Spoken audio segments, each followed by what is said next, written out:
ini tadi sudah saya persiapkan buat teman-teman. Ya. Jadi kalau ditanya bedanya pasar modal dengan banking itu apa? Itu ketutupan foto saya yang banking yang sebelah kanan ya. So, kalau pasar modal itu rata-rata jenis perusahaan itu rata-rata mempunyai struktur organisasi yang sangat simpel dan organisasinya jauh lebih kecil memang dibandingkan kalau perbankan itu jauh lebih besar size-nya ya. Dan kalau di capital market itu typically birokrasi sangat minim dibandingkan dimana kalau di perbankan itu sangat banyak hal-hal birokratif dan banyak banget karena sifatnya organisasinya besar, pasti birokrasinya makin rumit dan lebih banyak faktor politik di sana ya. Kalau kalian teman-teman yang memang merasa pintar, mempunyai background suka dengan hal-hal politik ya mungkin kalian lebih cocok di banking. Tapi saya tipenya adalah orang yang saya sangat anti dengan berpolitik, jadi saya nggak begitu suka di banking dulu. Jadi saya lebih sukanya tuh yang langsung direct di capital market. Dan memang saya maunya dulu aim goal saya adalah jadi fund manager. Kemudian career path-nya itu jauh lebih pendek. Saya bilang shorter career path dibandingkan kalau di perbankan itu jauh lebih panjang gitu ya. Jadi kalau di perbankan itu kan ada level 1, level 1A, 1B, kemudian level 2, 2A, 2B, 2C. Karena dulu saya di bank seperti itu. Kemudian nanti jauh banget ya kalian sampai untuk mencapai ke level direktur itu mungkin setiap bank beda-beda. Cuma saya dulu tapi kebanyakan bank itu pakai level gitu 1, 2, 3. Kalau direktur itu adalah level 9, level 10 gitu ya. Kemudian mengenai hal fasilitas, tentu fasilitas di perbankan itu jauh lebih banyak. Kalian sebagai karyawan itu bisa mendapatkan banyak fasilitas seperti KPR, mortgage maupun auto loans maupun COP. COP itu adalah Car Ownership Program. Beberapa fasilitas ini bisa kalian dapatkan di pasar modal jika perusahaan pasar modal itu memang ada backing bank. Misalnya Bank Mandiri mempunyai perusahaan Mandiri Sekuritas. Jadi kalian masih bisa mendapatkan beberapa fasilitas yang dimiliki oleh bank. Tapi kalau perusahaan sekuritas maupun asset manager, apalagi asset manager itu umumnya tidak punya background banking ya. Tapi kalau seperti Mandiri itu kan ada Mandiri Sekuritas, ada Mandiri Investment Management atau asset managementnya. Nah itu memang ada beberapa fasilitas yang cukup diunggulkan di situ. Nah kemudian kalau di perbankan itu umumnya bisnis mereka itu marginnya jauh lebih besar karena ya ini nature dari banking industry di Indonesia. Kalau kalian mengerti industri di margin itu ibaratnya profitabilitasnya mereka jauh lebih bagus dibandingkan dengan capital market karena capital market itu marginnya sangat tipis, apalagi karena dengan adanya online trading dan banyak competition di situ. Jadi memang margin seperti kalau dilihat dari return on equity, return on asset, perbankan itu relatively lebih bagus dibandingkan di capital market. Kemudian mengenai productivity karyawan, capital market itu pasti productivity-nya jauh lebih besar atau jauh lebih tinggi lah. Karena nature dari perusahaan atau perusahaan di capital market itu orangnya nggak terlalu banyak, cukup lean, tapi kita tuh dituntut untuk bisa lebih produktif karena kita bisa mengelola banyak dana publik maupun pekerjaan kita tuh harus serve banyak klien gitu ya. Dan memang rata-rata perusahaan kalau di sekuritas maupun asset management itu bahkan secara struktur organisasinya pun sangat lean. Kayak di perusahaan saya, itu perusahaan kita mungkin hanya sekitar 24 orang. Ya, hanya 24 orang saja. Kalau di perusahaan sekuritas, dulu saya rata-rata kerja di sekuritas, itu rata-rata mungkin sekuritas itu kurang lebih 100 sampai 200 orang, tergantung sekuritasnya seberapa besar sekuritasnya. Tapi rata-rata kalau sekuritas asing, dulu saya juga pernah di perusahaan sekuritas asing, itu bahkan mungkin kalau sekuritas asing secara whole itu mungkin bisa besar karena mereka punya cabang ya, ada di Hong Kong, di Singapura. Tapi kalau di Indonesia saja umumnya sekuritas asing itu karyawannya hanya 5-10 orang saja, jadi nggak terlalu besar. Jadi itu disebabkan productivity harus sangat tinggi, capability-nya di situ. Kemudian perbedaannya secara regulation juga, kalau bank ya pasti udah jelas di under supervisionnya Bank Sentral atau Bank Indonesia. Kemudian kalau di capital market itu adalah under OJK. Dan fokus fungsinya capital market adalah fokus ke capital management, kemudian berhubungan dengan capital structure, kemudian berhubungan dengan IPO, mereka yang membutuhkan bond maupun equity fundraising. Kalau sedangkan perbankan ya fokusnya dia lebih ke sektor-sektor real yang membutuhkan kredit. Jadi itu ya teman, supaya kalian ada gambaran perbedaan capital market dan banking. Tapi untuk hari ini saya akan coba membahas fokus lebih ke capital market karena sesuai dengan tema judulnya.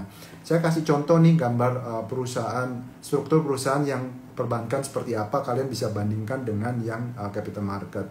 Kalau perbankan ini saya ngambil contoh ini struktur di organisasinya Bank Mandiri. Kalian bisa lihat kan itu strukturnya cukup kompleks. Dan itu yang saya tadi bilang bahwa career path-nya kalian itu sangat panjang sekali. Dan itu yang menyebabkan banyak birokrasi. Karena nature dari bisnisnya itu sangat gemuk, organisasinya sangat besar sekali. Jadi tentu itu yang sebabnya saya bilang dari pengalaman saya lebih prone banyak hal-hal politik di sana. Karena kalian berkompetisi dengan banyak orang gitu ya. Dan gap kalian antara anak buah dengan atasan itu gapnya sangat jauh sekali. Itu sebabnya dulu yang saya nggak begitu suka di situ adalah karena ibaratnya orang yang levelnya sudah group head, mau apalagi yang direktur itu udah berasa kayak dewa sekali gitu ya. Karena merasa tinggi sekali lah dibandingkan gapnya yang bawah-bawah gitu ya. Padahal sebenarnya kalau kita kalau dari pengalaman saya ya, dulu saya dari banking terus kemudian ke pasar modal. Pada waktu orang-orang yang bos-bos atas ini di banking, begitu ketemu dengan orang-orang pasar modal, mereka very respectful gitu ya. Padahal dulunya saya di bawahan gitu ya. Jadi itu bisa kelihatan sekali perbedaan. Tapi itu that's the reality. Karena mereka merasa istilahnya apa ya? Mungkin mereka mau menunjukkan bahwa mereka mempunyai power yang tinggi gitu kan untuk group head ke atas maupun di direksi gitu kan. Kemudian kalau di capital market itu kalian bisa lihat sangat simple sekali nature-nya, corporate structure-nya itu sangat pendek. Bisa lihat kan kalian di sini perbedaannya. Ini saya ambil source-nya dari salah satu contoh asset management di Jepang gitu ya. Jadi bawahnya itu udah jelas ada tim asset management, ada tim investment, kemudian ya pasti ada tim produk yang bikin develop produk seperti apa, kemudian ada finance, accounting, kemudian nanti dari situ udah ada investment committee untuk decision makingnya. Kemudian ada sisi compliance. Compliance ini untuk make sure bahwa tidak terjadi hal-hal yang breach, yang tidak sesuai dengan peraturan yang ada. Karena untuk melindungi nasabah maupun klien supaya tidak terjadi konflik di situ ya. Dan menghindari hal-hal yang seperti money laundry lah, apalah itu tugas-tugas dari compliance. Jadi di sini kelihatan bahwa gap kita dengan atasan itu sangat pendek. Jadi kita itu kalau di capital market kalian interaksi maupun hubungan dengan bos itu bisa langsung dengan enak gitu ya. Itu sebabnya career path kalian itu jauh lebih pendek, yang jauh lebih cepat lah. Asalkan memang kalian menunjukkan productivity kalian bagus, capability kalian bagus, kalian itu akan terlihat langsung gitu ya. Beda kalau kalian di perbankan, faktor politik maupun faktor kalian itu kadang kalau di perbankan dalam pengalaman saya belum tentu orang yang sangat pintar itu bisa kalian naik karirnya jauh lebih cepat. Karena ada orang yang mungkin nggak begitu pintar, tapi karena dia faktor lobbyingnya jauh lebih pintar, kemudian dia jauh lebih pintar dalam sorry to say menjilat bosnya. Nah itu jauh lebih cepat dia nanti naiknya dibandingkan mungkin orang yang pintar tapi dia cuma kurang pintar bagaimana mengambil hatinya bosnya. Jadi mereka banyak banget dan lebih kompleks lah kalau di banking. Kalau di capital market itu lebih direct, impactnya seperti itu. Dan intinya tugas di capital market itu adalah kalian bisa memenangkan bagaimana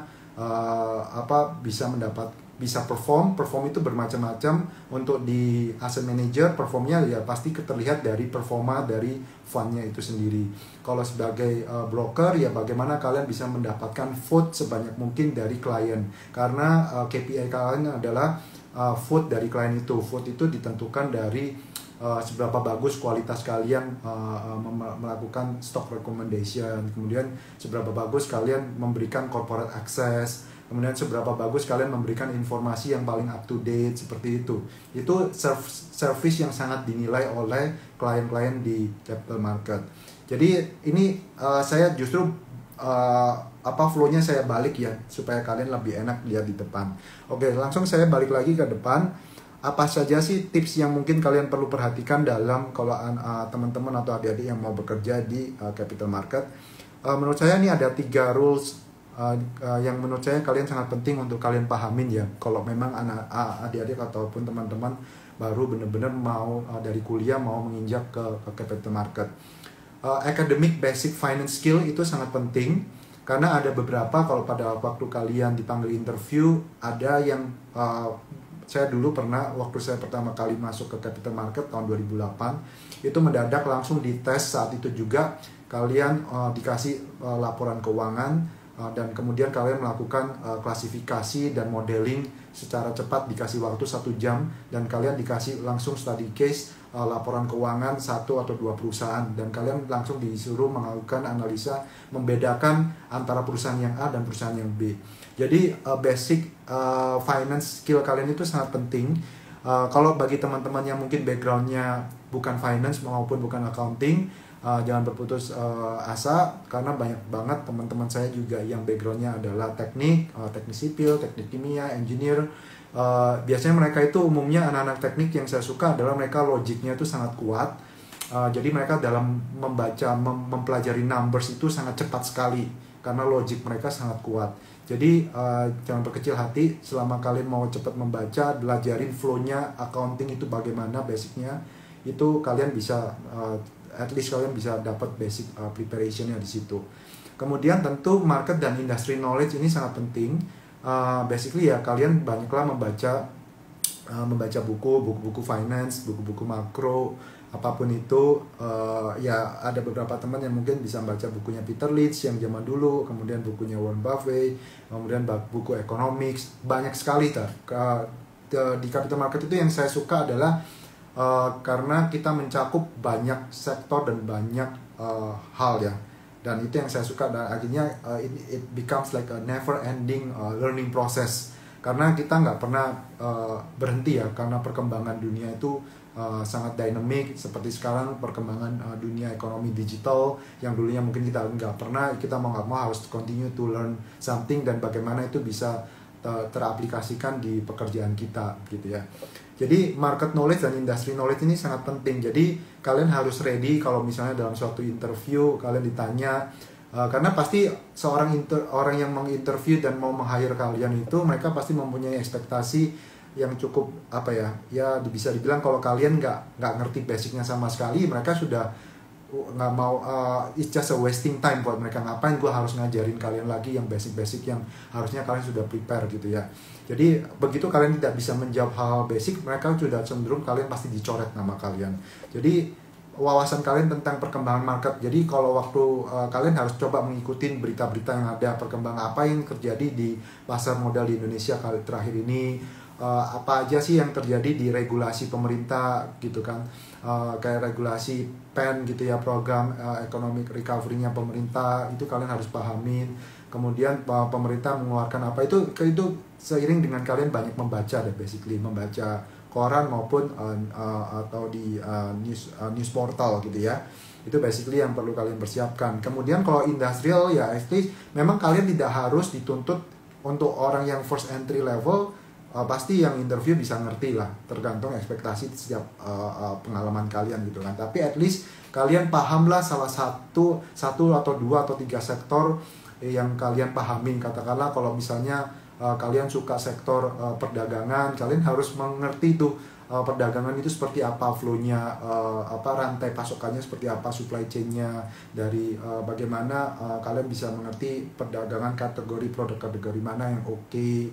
Kemudian kalau kalian suka background-nya mungkin keluarga punya background di perkebunan ataupun mungkin pertambangan, ya at least kalian tahulah apa sih yang terjadi di sektor pertambangan maupun perkebunan itu. Karena pada waktu interview kalian pasti mereka pasti memberikan keleluasaan kalian, oke, sektor mana yang mungkin kamu mau bahas, karena dia tahu kalau sebagai teman-teman ada adik itu masih pemula gitu ya. Jadi pasti kalian dikasih dikasih keleluasaan di situ.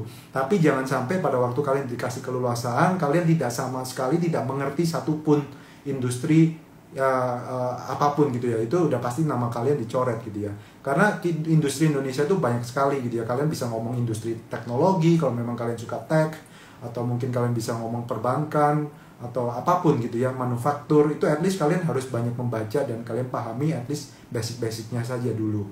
Kemudian build your network, friends dan corporate access. Ini menurut saya memang terlihat bukan hal yang mustahil ya buat teman-teman menurut saya. Kalau untuk teman-teman yang pemula ya mungkin kalian bisa bagaimana build your network itu adalah tentu kalian harus banyak berteman, karena ikutin beberapa kursus gitu ya. Kayak dulu saya merantau dari Surabaya ke Jakarta, saya nggak punya network, tapi saya tahu bahwa saya harus build my own network gitu ya. Caranya bagaimana? Ya saya mau nggak mau setiap pada waktu jam makan siang, saya awalnya karena saya waktu itu di Lipo Bank, jadi jam waktu makan siang saya sendirian. Tapi saya tahu ada banyak teman-teman, katakanlah saya tahu nih ada teman-teman manajemen trainee yang seumuran sepantaran saya. Saya coba untuk berkenalan dengan mereka, untuk berteman dengan mereka. Akhirnya pasti mereka welcome gitu ya. Asalkan kita memang niatnya baik, mereka pasti welcome. Kemudian itu salah satu langkah yang konkret yang bisa kita lakukan di jam makan siang. Kalian bisa networking gitu ya, nanti ya kalau setelah pandemik maksudnya. Kemudian langkah berikutnya yang saya lakukan adalah saya ikut kursus dari CFA course, dimana itu pada waktu itu saya ngambilnya setiap weekend, dimana setiap hari Sabtu saya meluangkan waktu 8 jam kurang lebih belajar dari pagi sampai sore. Di situ tujuannya selain saya belajar CFA, saya juga untuk mendapatkan build my network, karena saya banyak bertemu dengan para pengajar yang backgroundnya dari capital market gitu ya, ketemu dengan banyak direktur, ketemu dengan banyak head of research, kemudian ketemu banyak analis, senior analis. Itu kalian harus proaktif di situ. Kalian nggak bisa kalau berdiam-diam diri saja, karena saya juga pernah mendapatkan feedback banyak teman-teman yang direct message ke saya, bagaimana sih kok kayaknya susah mau ini, jangan berkecil hati. Saya pun dulu juga susah gitu ya, tapi yang penting kalian berusaha. Jadi kalau kalian berusaha ya suatu saat pasti kalian bisa ada kesempatan daripada kalian nggak ambil tidak berusaha sama sekali. Jadi pada waktu itu juga saya berkenalan dengan salah satu head of research. Akhirnya dari head of research itu, kalaupun dia tidak mempunyai lowongan di saat itu, dia bisa merefer ke teman-teman atau yang di pasar yang lagi membutuhkan gitu ya. Kemudian ya tentu corporate ini ya, kalau corporate mungkin kalian katakanlah belum mendapatkan kesempatan langsung bekerja di pasar modal, jangan berkecil hati juga, karena saya pun dulu juga tidak langsung gitu kan bekerja di pasar modal. Kalau kalian bisa memulai dengan melakukan internship gitu ya, internship kalian kerja di salah satu perusahaan, katakanlah Indofood atau katakanlah Sinarmas atau Ciputra gitu ya, kalian internship di sana. Kemudian kalian coba proaktif membina hubungan di perusahaan itu, karena kalian tidak pernah tahu bahwa relationship yang kalian bangun, network yang kalian bangun di sana itu bisa menjadi nilai tambah kalian pada saat waktu kalian apply job di capital market. Karena di capital market itu it's all about access, corporate access dan juga relationship. Kemudian interview tips ini yang saya coba akan share ya. Basically kalau di interview, to be honest, saya mungkin share ke teman-teman banyak. Kalau saya ngobrol dengan teman-teman yang seangkatan saya di tahun-tahun terakhir ini, anak-anak milenial, itu kita sangat jarang sekali menemukan seorang analis yang passionate gitu ya. Mungkin saya tidak tahu, mungkin karena anak-anak mungkin apakah pengaruh dari culture atau habits, dan banyak anak-anak millennials itu maaf sebelumnya teman-teman, saya tidak bisa menyinggung atau apa, tapi saya ngomong apa adanya di sini. Banyak dari angkatan kita selalu berpikir bahwa kenapa anak-anak milenial itu kayaknya maunya apa-apa, maunya shortcut, maunya cepat gitu loh ya. Dan kalau nggak ada dikit udah resign saja gitu ya. Dan itu yang akhirnya tidak bisa memberikan good impression gitu ya. Nah memang kalau di capital market ini memang kita pasti mendapatkan suatu kompetisi dari startup. Banyak anak milenial itu kalau saya perhatikan yang punya good talents, tapi mereka karena mereka dilema ngeliat teman-temannya pada kerja di startup, pada kerja di Gojek atau apa gitu kan ya, karena mereka berasa oh ini kayaknya lebih jelas saya do something innovation bla bla bla. Ya memang itu tergantung passionate kalian juga gitu ya. Tapi di interview tips ini saya mau menunjukkan bahwa kalian kalau pada waktu di interview yang cenderung kandidat yang akan unggul mendapatkan pekerjaan itu adalah seseorang yang menunjukkan bahwa mereka benar-benar passionate tentang pekerjaan yang dia mau. Katakanlah kalau kalian ingin menjadi seorang analis, atau kalian mau menjadi seorang trader maupun seorang investment banker. Passion itu sangat penting, karena kalau kalian tidak ada passionate ya orang waktu interview tidak akan impress gitu kan. Dan kalian tentu harus confident. Confident ini ya ibaratnya ya, orang confident itu sebenarnya memang ada orang yang introvert, tapi kalian bisa lah build confident. Itu intinya PD itu kan gratis gitu kan, istilahnya kalau saya dapat dari teman saya gitu ya. Jadi kalian nggak ada ruginya untuk jadi orang PD gitu ya. Tapi tentu kalian kalau kalian di-equip dengan knowledge yang banyak, pasti kalian jauh akan lebih PD. Dan kalian harus tahu goalnya seperti apa. Jadi kalian pada waktu di interview, kalian nggak ngalor ngidul gitu ya, bisa tahu.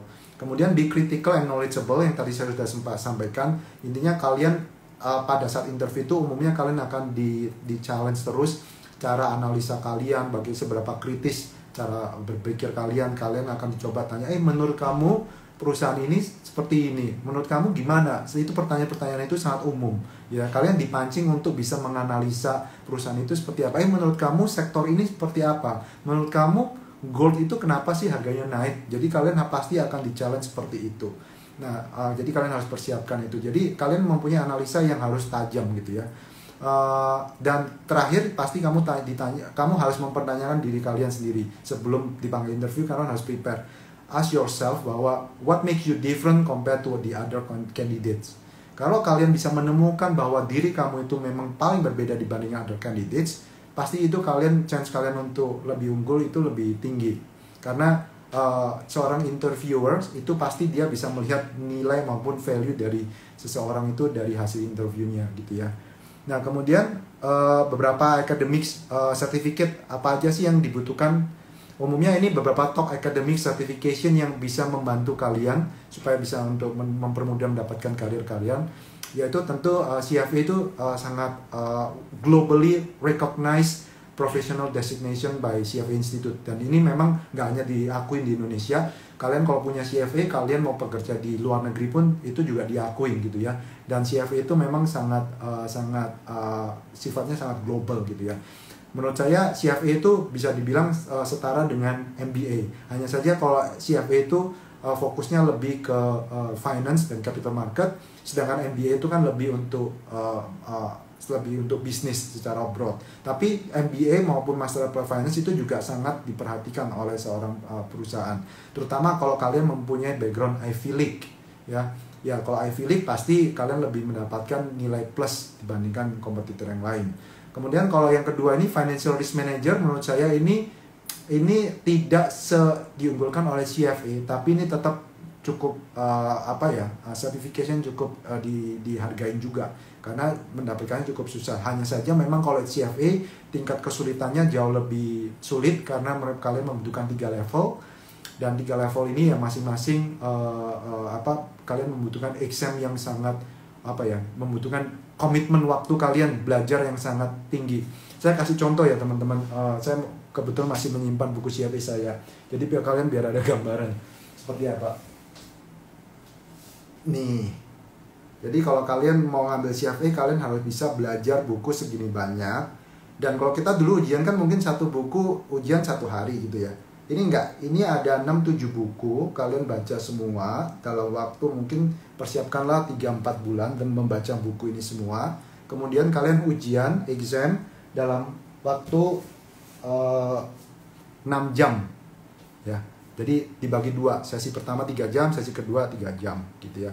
Jadi itu yang kesusahannya di CFA, banyak orang yang gagal di situ karena memang butuh komitmen dan banyak praktis yang kalian butuhkan.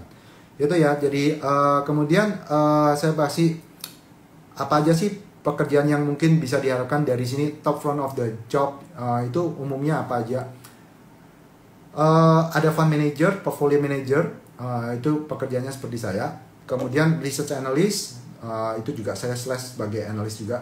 Kemudian ada ekonomis, kemudian ada institutional maupun retail sales, kemudian ada dealer, sales trader, investment banker maupun product manager.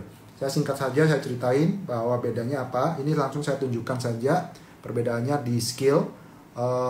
Ini ya, key business unit di capital market itu seperti apa. Nah, kalau investment banking itu umumnya di sell side. Investment banking itu pekerjaannya advisory, kalian memberikan advice bagaimana melakukan restructuring, capital restructuring, kemudian underwriting untuk IPO maupun bond gitu ya.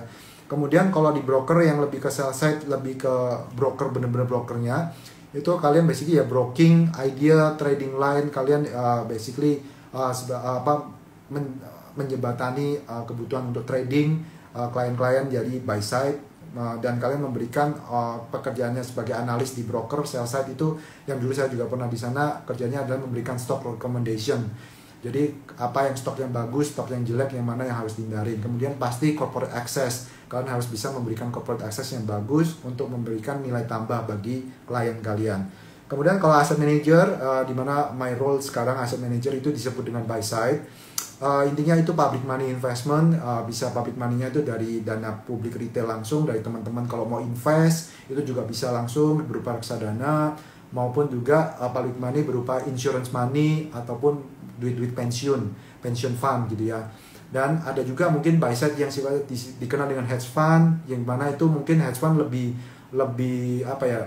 beda lagi, mereka lebih ke absolute return dan mereka bisa nge-short, maupun hedge fund kebanyakan di luar negeri lebih banyak. Kalau di Indonesia nggak terlalu banyak ya, karena nggak banyak peminatnya di situ, untuk marketnya sangat kecil. Dan juga ada private equity. Private equity ya basically ini untuk perusahaan-perusahaan yang masih belum listed, atau perusahaan yang masih belum go public, masih private gitu ya.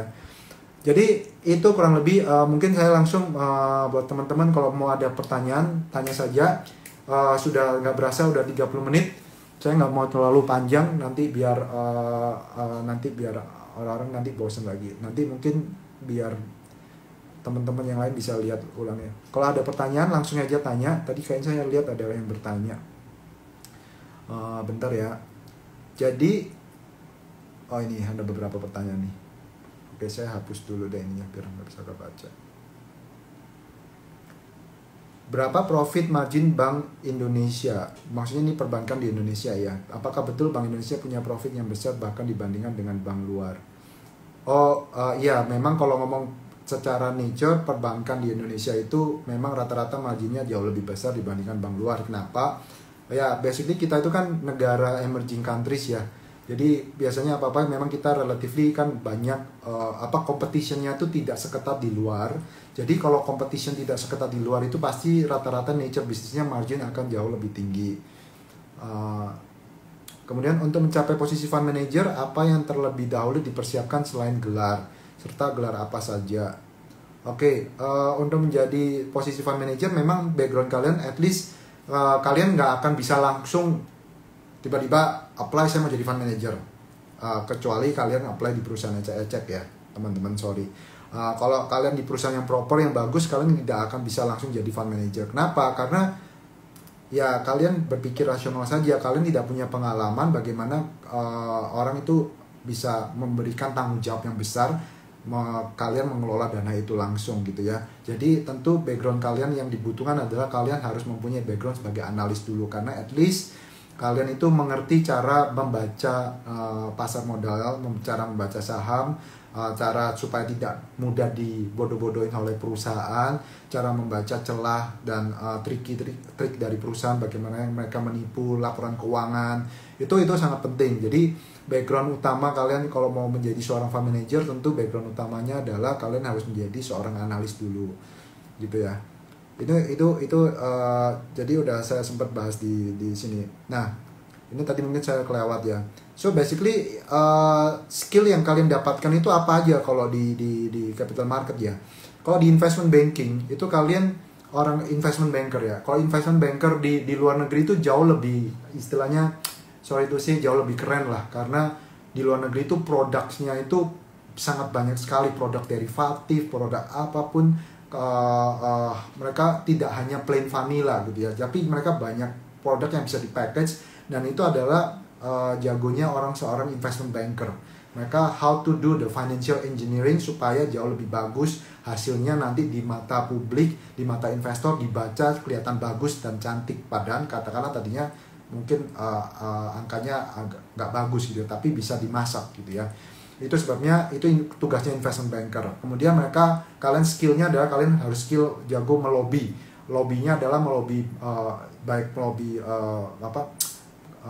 government officer untuk mendapatkan suatu regulasi yang oke, kemudian melobi corporate deals, melobi seorang perusahaan-perusahaan besar untuk bisa mendapatkan deals, karena kalian sangat deal driven gitu ya istilahnya. Dan project kalian itu begitu mendapatkan project itu sekali dapat itu projectnya bisa besar sekali, kemudian bonusnya langsung gede banget. Kalau seorang investment banker itu gitu bagusnya. Jadi kalau di luar negeri itu bonus pool, kalian bayangkan seorang investment banking umumnya itu investment banking itu cukup mungkin katakanlah 5 orang, mungkin 3 sampai 5 orang, tapi mereka jago-jago banget otaknya. Dan begitu mereka dapat deal, kalau katakanlah dealnya itu katakanlah langsung 10 juta dolar atau 50 juta dolar, ya itu nanti bonusnya langsung dibagi 5 aja guys. Jadi kalian bisa kebayang bonusnya gede banget kalau di investment banker gitu ya. Dan kalian juga harus mengerti mengenai business restructuring itu seperti apa. Untuk perusahaan yang sudah mulai goyah harus dibenerin supaya jadi sehat lagi. Kalau di brokerage ya tentu kalian lebih ke seperti broker, kalian do more ini ada beberapa divisi basically ya. Research ya pasti divisi research yang seorang analis yang tadi saya bilang. Kalian harus banyak do the diligent proper research. Kemudian kalian membuat suatu produknya ya produk research, yaitu mengenai stock recommendation maupun industry report, itu yang produk utamanya broker gitu ya. Kemudian output nada dari broker adalah execution dalam hal kalian waktu di trading, kalian itu bisa mengeksekusi permintaan dari klien. Portfolio manager atau fund manager itu maunya kalau broker itu eksekusinya bagus, harganya yang kalian berikan itu bagus. Katakanlah kalian bisa membaca market dengan baik gitu ya. Jadi harganya kalian bisa selalu memberikan harga yang terbaik dalam hal eksekusi untuk buy and sell-nya. Kemudian tentu relationship management ini jauh lebih itu penting di brokerage, karena kalian membangun relasi tidak hanya terhadap fund manager maupun buy side, tapi kalian harus membangun relasi terhadap emiten maupun corporate, karena ini bisnis kalian berasal dari dua pihak ini. Dari corporate kalian juga mendapatkan bisnis yang tadi terkait dengan investment bankingnya, sedangkan dari sisi flow kalian mendapatkan bisnis dari portfolio manager gitu ya. Kalau asset management ya tentu skill yang kalian dapatnya adalah kalian belajar bagaimana bisa mengalokasikan aset secara optimal. Kemudian tentu juga diperlukan diligent research supaya kalian suportif terhadap analisa kalian. Dan modeling, kalian harus bisa membuat financial modeling. Financial modeling itu tujuannya apa? Kalian bisa memforecast, oh perusahaan ini nilainya yang wajar berapa sih, dengan beberapa asumsi-asumsi yang kalian pakai gitu ya. Kemudian makro juga kalian harus bisa mengerti, oh kira-kira policy making government ini seperti apa, impact-nya seperti apa. Kalau bank sentral, the Fed melakukan policy seperti ini nih, impact-nya seperti apa, itu hal makro yang harus kalian pahami. Dan tentu portfolio construction ini mempunyai skill yang tersendiri, dan itu nggak gampang karena kalian bisa meng-create kalau asal-asalan ya kalian bisa babak belur portfolio construction-nya, bisa hancur lebur ya, terutama kadang-kadang ada fund manager kalau yang mereka tidak bisa self discipline dan mereka banyak konflik of interest-nya, pasti portfolionya akan terganggu umumnya. Itu sebabnya gunanya adalah suatu tim yang solid dan compliance yang kuat. Makanya waktu tempo hari saya sempat share ke teman-teman, kalau kalian mencari perusahaan reksadana itu carilah background perusahaan yang memang compliance-nya kuat, karena untuk menghindari oknum-oknum seperti ini gitu ya. Jadi supaya fund manager itu jauh lebih independen dan jauh lebih mempunyai good integrity dalam memanage public money seperti itu. Kemudian ya trading market itu adalah skill dari fund manager juga. Oke, ada pertanyaan lagi? Oh, ini ada pertanyaan lagi. Selain skill menganalisa market dan perusahaan, apa saja skill yang dibutuhkan fund manager, serta bagaimana mengasah dan mengembangkannya? Skillnya yang tadi itu saya bilang ya, selain market dan perusahaan itu ya pasti kalian perlu skill seperti decision making gitu ya. Decision making, kemudian bagaimana construct portfolio, bagaimana kalian memahami asset allocation, sektor mana yang bagus, kemudian tentu skill dalam kalian berhubungan dengan corporate gitu ya. Bagaimana kalian membaca omongan corporate ini bagus atau tidak ya. Semuanya sih ujung-ujungnya selalu menganalisa. Jadi konteks menganalisa ini luas banget ya teman-teman ya. Kalian kayak berteman dengan teman kalian ini baik atau nggak baik, niatnya jahat atau baik, itu kan juga analisa. Jadi analisa itu dalam hidup kita itu selalu ada analisanya pasti. Observasi dan menganalisa itu dan nature, human nature. Jadi kalian itu bisa mengembangkannya itu dengan bagaimana kalian mau mencoba untuk lebih kritis saja terhadap diri kalian. Itu sebenarnya basic yang sebenarnya bisa kalian terapkan di kehidupan kalian sehari-hari. Dan tentu cara mengasahnya ya kalian banyak membaca sih, basically harus banyak membaca. Ini ada pertanyaan lagi, Miftah. Saya lulusan S1 Teknik Informatika, tapi suka dan mau kerja di pasar modal. Apa bisa? Tadi sudah saya jawab ya bisa. Kalau kalian at least kamu harus mempersiapkan. Kalau kamu punya banyak waktu, kamu banyak baca buku finance, ya. At least kamu belajar mengenai bagaimana sih cara membaca laporan keuangan, bagaimana cara mengerti accounting, flow-nya seperti apa. Semua bisa ya intinya teman-teman. Tadi saya sudah bahas bahwa banyak teman juga yang lulusannya teknik, backgroundnya tidak ada hubungan dengan ekonomi, tapi mereka juga bagus karirnya di pasar modal. Yang mereka hasilkan setelah mengakuisisi perusahaan. Ini apa ya pertanyaan, saya nggak ngerti ini. Dimana bisa apply sertifikasi CFA dan harganya berapa ya? Oh ya, CFA kalian tinggal Google aja.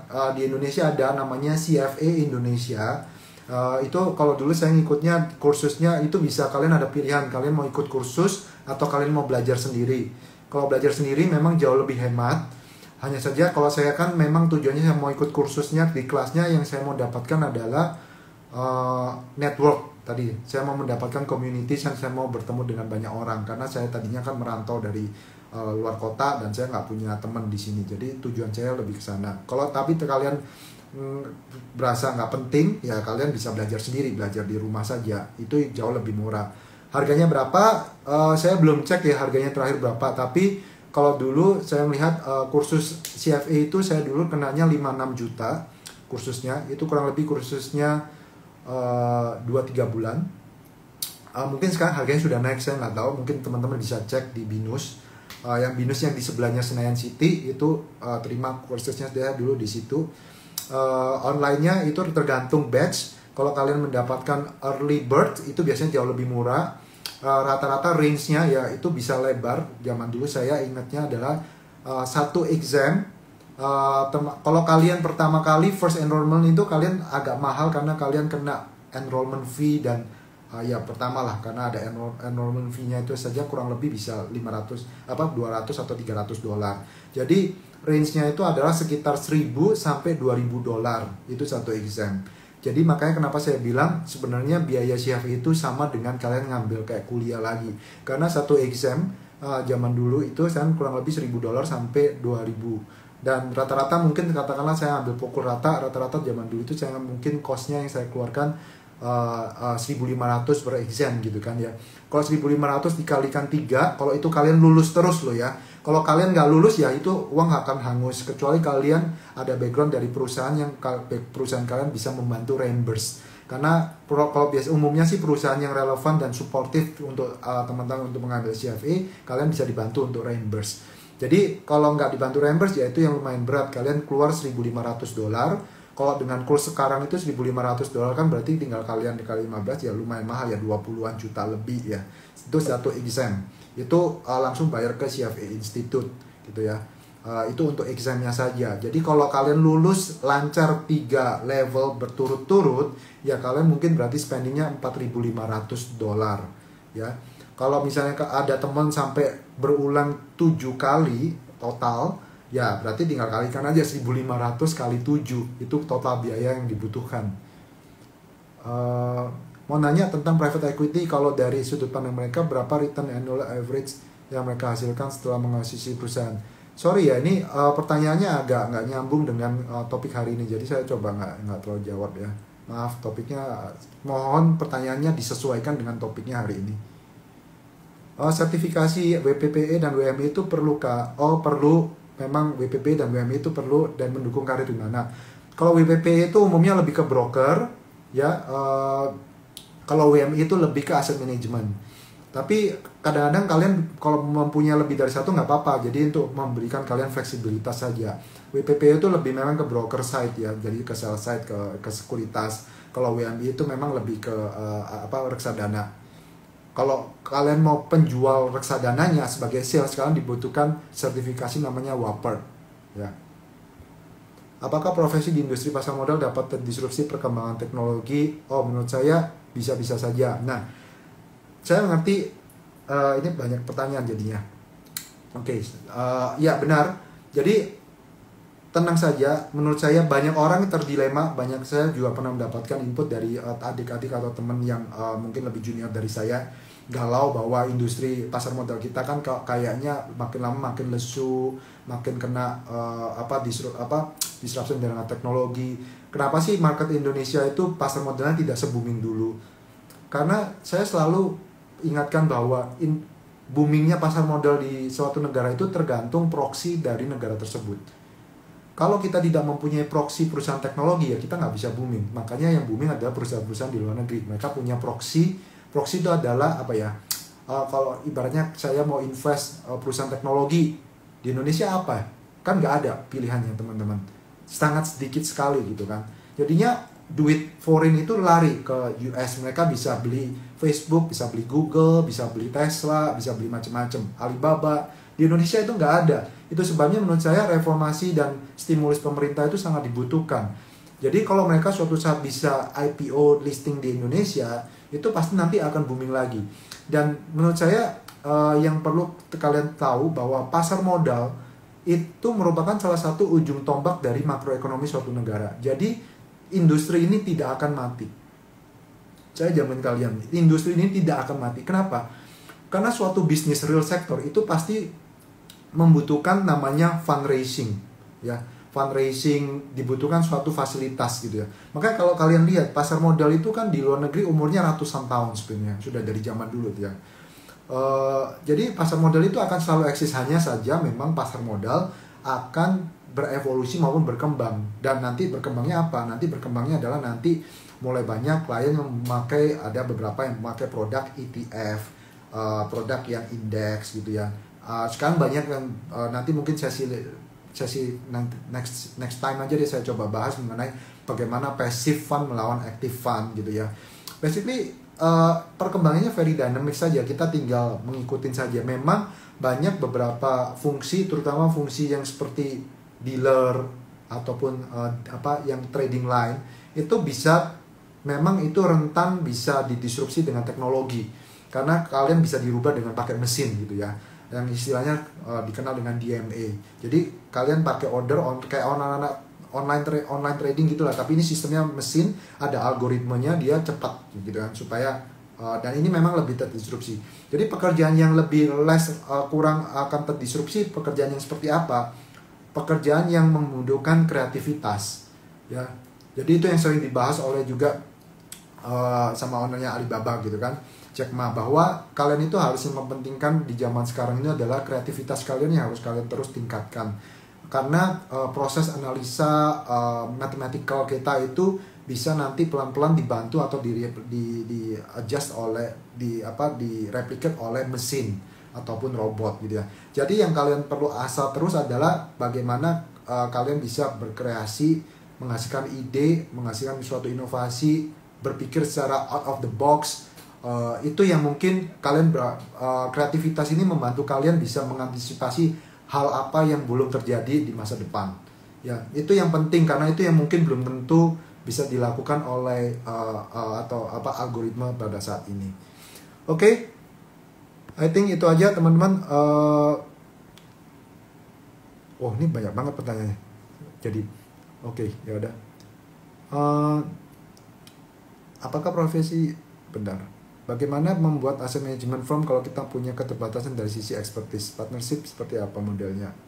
Membuat asset management ya zaman sekarang nggak gampang. Memang kalian harus bisa memang partnership. Kalian perlu beli kursi maupun license. License-nya itu yang mungkin cukup sulit didapatkan. Jadi kecuali kalian bisa cari perusahaan-perusahaan yang memang udah mau bangkrut, license-nya masih ada, karena kalian butuh license-nya itu. Kemudian ya tentu kalau kalian nggak punya expertise, ya bagaimana kamu bisa bikin asset management? Kecuali kamu sebagai passive investor, ya kamu build partnership dan kamu tinggal build, kalian hanya tanam duit saja sebagai passive investor. Tapi Nanti biarkan orang-orang yang seniornya, orang-orang yang ahlinya membangun timnya gitu ya. Is that a minimum age to start a career in capital market as well as buy side, sell side? Thank you. Oh, minimum age. Kalau kalian memang ya minimum age pasti ada ya, karena ibaratnya seperti ini biasanya. Kalau kalian sudah umurnya 35 katakanlah, kemudian baru berkarir di pasar modal, orangnya agak susah, jujur saja saya bilang agak susah, kecuali kalian membawa klien yang besar gitu ya, ujung-ujungnya kan gitu, win-win. Karena kalau kalian sudah berumur, kenapa persepsi itu ada? Karena orang yang sudah berumur biasanya pasti, apalagi kalian sudah berumur kemudian kalian masukin jenjang yang junior ya, kalian nggak punya background capital market, kemudian mau masuk di capital market levelnya junior, itu akan susah diterima. Kenapa? Karena orang mempunyai persepsi, pasti orang yang sudah berumur itu lebih susah dibentuk dan susah diarahkan. Dan itu adalah realita kehidupan sometimes ya, meskipun memang nggak 100% benar. Jadi itu pasti memang ada minimum age ya, pasti orang lebih utamakan anak-anak yang muda, yang fresh grade, maupun yang mungkin baru 1 atau 2 tahun pengalaman, itu yang lebih umumnya diutamakan gitu ya. Tapi kalau kalian masih umur 22, 23, itu kalau kalian memang sangat berminat, apply aja, itu chance-nya jauh lebih besar. Gimana prospek kerja setelah lulus CFA? Apakah akan balik dengan cost yang cukup tinggi? Oh, nah CFA ini nggak ada jaminan ya teman-teman, nggak ada jaminan bahwa kalau seorang CFA itu akan sekian gajinya. Itu harus disesuaikan dengan skill kalian gitu ya. Jadi ya memang CFA itu adalah ibaratnya kalian sekolah. Sekarang saya tanya balik ke teman-teman, adik-adik, sebelum bertanya kalian tanya diri sendiri kalian. Emangnya kalian ada jaminan kalau saya udah S1 gaji saya berapa? Kan nggak ada jaminan. Kalau saya ngambil master, MBA, gaji saya berapa? Kan kalian ada gambaran, memang ada gambaran, tapi apakah ada jaminan? Nggak ada ya. Jadi jaminan akan balik modal nggak ada. Kalau kalian memang berasa kalian memang mau belajar banyak dan kalian benar-benar produktif, itu ya pasti nanti akan semuanya terrefleksikan, dan itu memang pasti akan balik modal. Kalau kalian tanya saya apakah CFA saya balik modal, ya udah jauh-jauh balik modal, udah pasti gitu ya. Gitu, I think udah. Pertanyaannya banyak juga nih. Oke, seru juga. Apakah ada kata terlambat untuk memulai karir di capital market? Oh, tadi ini pertanyaan masih berhubungan dengan tadi. Kata terlambat untuk memulai karir di capital market, ya menurut saya sih ada pasti ya. Kayak tadi saya bilang, karena kalau kalian sudah berumur, katakanlah udah 40, kalian memulai dari awal ya susah. Intinya kecuali kalian membawa klien yang besar ya. Itu ingat-ingat, karena semuanya kita itu kerja hubungannya adalah win-win solution. Kalau kalian mempunyai, katakanlah, oh saya belum pernah nih, tapi saya punya kenalan, katakanlah dana pensiun Bank Indonesia atau punya dana pensiun BPJS yang saya kenal banget, erat, dan saya pasti bisa membawa bisnis yang besar sekali. Pasti kalian bisa dipertimbangkan pasti itu. Dan itu bisa kalian nego pada waktu interview, ya kan? Karena ujungnya kalian kan membawa bisnis gitu ya. Jadi itu, tapi kalian mungkin sebagai sales jadinya, seperti itu. Now I got experience in Big Four for 4 years. Is that too late to shift my career to capital market? Oh, pertanyaan, kalau kalian sudah mempunyai pengalaman 4 tahun di Big Four untuk capital market, belum telat. Ya, jawabannya belum telat. Apalagi kalau Big Four itu kan audit firm Big Four, itu pasti kalian juga mendapatkan nilai tambah juga kalau kalian mempunyai Big Four background. Karena kalian at least dianggap mempunyai background financial statement yang sangat strong. Gitu ya, I think oke, udah cukup panjang. Tadinya saya mau hanya bentar, tapi ternyata banyak banget pertanyaannya, dan semoga menjawab dan membantu teman-teman. Good luck bagi teman-teman yang mau membangun build career di Indonesia. Mari majukan pasar modal Indonesia, jangan khawatir. Outlook prospek pasar modal Indonesia itu sangat-sangat masih bagus menurut saya, karena saya simple, kalian lihat aja penetrasi financial di Indonesia itu sangat kecil dibandingkan di luar negeri, dan banyak banget orang nanti kedepannya akan membutuhkan produk dan jasa keuangan untuk investasi mereka, karena makin lama duit itu makin tidak ada artinya. Itu sebabnya sempat saya share di feed saya sebelumnya, bangunlah financial asset sedini mungkin. Gitu ya guys. Oke, that's all. Happy weekend, semoga semuanya membantu sesi ini. Bye bye.